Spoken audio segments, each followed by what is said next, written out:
You know those games that seem perfect to you? Maybe it's not the most popular game, but you think it's well designed, and maybe it doesn't quite get the success it deserves, but you love it. If this game is a single player game, this is fine. But if it's a multiplayer game, sometimes that lack of success means the game dies. And if you're a fan of hero shooters, you might want to brace yourself for some upcoming disappointment in that department. Industries tend to follow trends of what's successful, and if you look at the top games right now, there's a lot of shooters and a lot of customization. Hero shooters have also proven that they can be absolutely massive successes, and with the issues that the top dog Overwatch 2 is having, it seems like this genre is ripe for the taking. This has all led to a surge in development for hero shooters. Just recently, we've got Marvel Rivals, Gigantic Rampage Edition, Revan Blade, Concord, Slimecore, and even Deadlock from Valve. Then there's the ongoing development for Overwatch 2 and Paladins. You can even stretch the definition of a hero shooter and include Apex and Valorant if you want. This style of game is one that I personally love. I've sunk thousands of hours into hero shooters. I was able to participate in the playtest for these games, except for Concord, because we've only got a trailer for that one. And these games are really interesting, but also scare me a bit. And for that, we need to talk about Quake in 2016. In 2016, Overwatch won Game of the Year. Why? Well, partly because it was a new Blizzard title, but it was genuinely deserved, and the reason is something a lot of people miss nowadays, because it's not obvious in the gameplay. Quake is an arena shooter. It's not a series I've played, but arena shooters have a pretty standard formula. Fast movement, low time to kill, power-ups, different weapons, and a very high skill ceiling. The ones I'm most familiar with are Splitgate and Diabolical. Both of these games are dead. A multiplayer game is dead when it doesn't have the population to support it, and population is very hard for any multiplayer shooter. If I have rock, paper, scissors, and I had to get you a game, I could pick anyone in the world. If I have chess and I have to get you a game, I could pick anyone in the world who's around your skill level. If I have a multiplayer shooter, I have to match you with 9 other players in your region who are around your skill level. This is hard. This makes it extremely difficult to keep a game like this alive because you need such a higher player base to have quick queues and good games. Arena shooters are niche games. They are very hard to get into. The mechanics that give the game their identity as arena shooters are also the main reasons that prevent new players from getting into the games in the first place. You're barely going to see one popular arena shooter, and you're never going to see multiple popular arena shooters because they cast such a narrow net. They're competing for the same small player base. Overwatch won Game of the Year because it was designed to vacuum in a player base. If you were already interested in hero shooters, it had parallels to TF2. If you liked arena shooters, you had characters with that kind of movement and mechanics requirement. If you came from traditional shooters, we had characters with that too. And if you had never played a video game before, we had impactful characters with almost no mechanics requirements. And we're not talking faceless placeholders with abilities. Heroes had stories and cinematics, and people liked them. The abilities are designed to get you into the game, and the ults are designed to suck you in. If you're new and you're playing against new players, take a look at the starting cast and think about how so many of these ults absolutely demolish new players. Even complete beginners would get highlight moments. And if you do really want to sweat, these heroes have the skill caps for that, and the game has a lot of depth alongside its simplicity. It's got such a clear vision for how it's going to acquire and keep a player base, and that's why it's won Game of the Year. It's because it was able to take the great elements of arena and hero shooters and make the game monetarily viable long-term through widening the audience, casting a wider net. We could talk about where Overwatch 2 has gone, but I think it's more interesting to take a look at the new generation of hero shooters.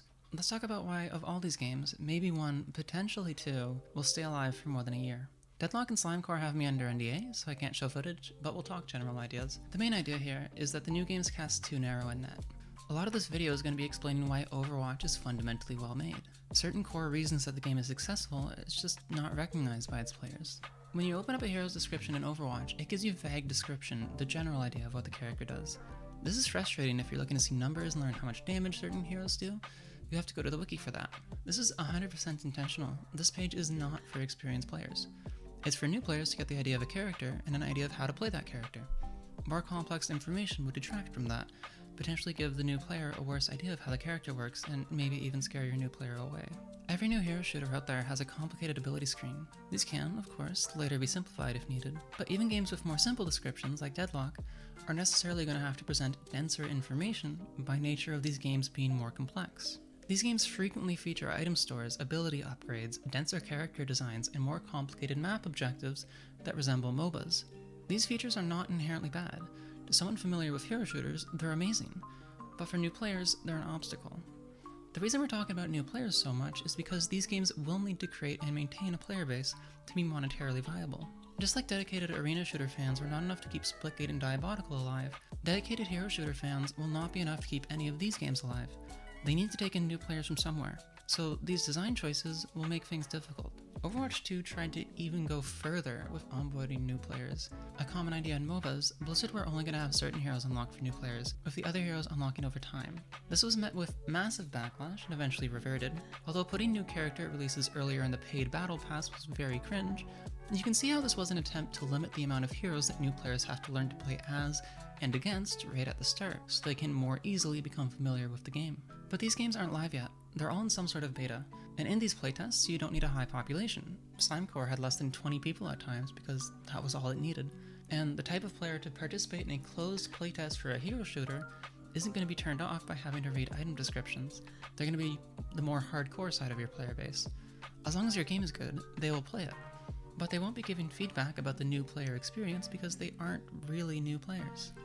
So these issues might be missed in playtest. When the games do go live, besides taking in new players by onboarding them well, taking hardcore players by having gameplay they prefer, these games will also need to take away more casual players from other games. This is going to be very difficult. Players have a lot of investment in these games, whether it's the characters, skins, times, money, skill. It's very hard to turn away from that, and you can't design around it. Especially the attachment to the characters, when part of Overwatch's success is in how well designed the characters behind the heroes that you play are. This is something that's likely to come up later in development for these games, but it's not looking super promising early.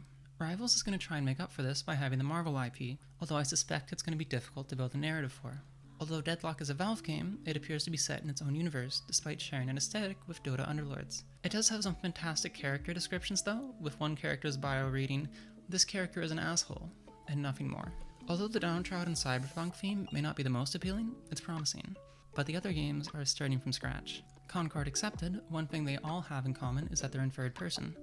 There's a lot of reasons you might decide to make a game in third person, least of which is the ability to show a player all the cosmetics they have equipped. You can also make your game more accessible to players coming in from other titles. But it does somewhat contradict something else these games have in common, which is the apparent idea to become an esport. It's difficult to tell whether this will be a good decision or not, given that far more hero shooter veterans and competitors I've spoken to, myself included, vastly prefer first person. It's an interesting decision. So we have multiple games with multiple flaws that may prevent them from becoming sustainable. But outside of the design, we also have the fact that we do have multiple games. These potential flaws are multiplied tenfold when you have to compete with other games trying to do the exact same thing. It's going to be difficult, and I think that of the 6 games mentioned, or even ones that I missed or haven't been announced yet, I think we'll likely see Deadlock as a competitor for Overwatch in the short term, and Rivals might manage to do the same. But the way they currently are, I don't see Deadlock sustaining all that long, and Rivals even less. The other games might be lucky to get off the ground. It's like if you were trying to release a new MOBA, you'd have to compete against League and Dota and kinda Smite too. But that's all the room there is in that genre, which has a much larger population than hero shooters, and there's only 3 games. Which sucks, because I love hero shooters, I've played all these games, and there's some fantastic and interesting and amazing ideas. These games are going to be fun. I just don't see them being viable. That's in the nature of how hero shooters are. So I hope these games improve how they interact with new players, because I'd love to see them succeed. And I'm really interested to see how all this ends up. And maybe try out the games, links to all of them are in the description. Hope you guys enjoyed, and I'll see you all next time.